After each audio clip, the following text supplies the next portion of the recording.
کراچی کے علاقے ڈیفنس خیابان سحر میں سڑک پر کروڈ آئل لیک ہونے کے واقعے کے بعد پائپ لائن کی مرمت کا کام جاری ہے۔ مزید جانتے ہیں ڈان نیوز کے نمائندے محمد بلال سے۔ بلال بتائیے، مرمت کا کام کب تک مکمل کر لیا جائے گا؟ جی بالکل، دیکھیں ڈیفنس خیابان سحر اسٹریٹ نمبر 13 میں ایک سڑک سے آئل لیک ہوا، جس کے بعد متعلقہ اداروں کو طلب کیا گیا اور اس کے ساتھ ساتھ جو ڈیفنس ہاؤسنگ اتھارٹی کی ویجیلنس ٹیم ہے وہ جائے حادثہ پر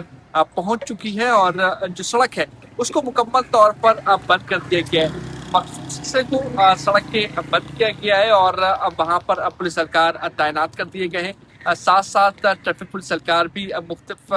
جو سڑک ہے وہاں پر تعینات کیے گئے تاکہ کسی بھی جو ہے ٹریفک کے خلل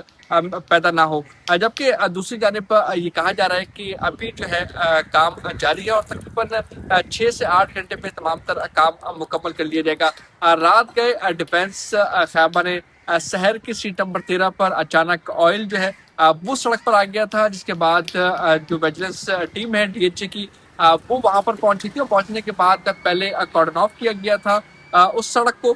گاڑیاں لگا کے دونوں طرف سے سڑک کو بند کیا گیا تھا، جس کے بعد متعلقہ ادارے کو طلب کیا گیا تھا۔ ساتھ پولیس کی نفری بھی جو ہے وہ تعینات اس مقام پر کر دی گئی ہے۔ بہت شکریہ